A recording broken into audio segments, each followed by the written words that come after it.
In this video, we are going to draw an inscribing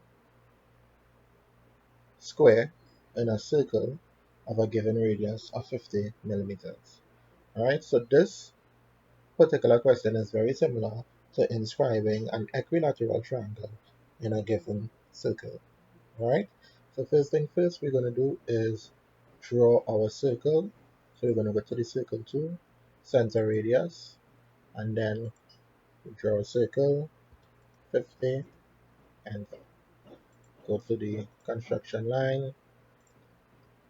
On this one, we are going to draw our diameters. So we know our diameters are a line drawn from one point of the circumference to the other point, passing through the center. And now we are going to label them.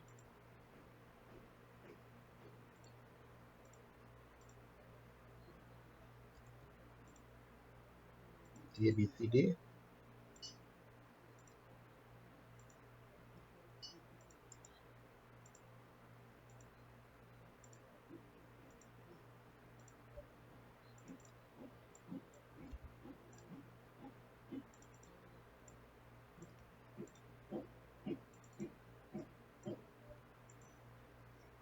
Right.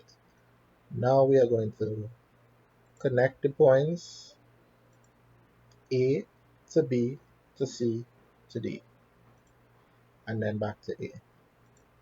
A to B, A to C, A to D, and then D to A. Lovely.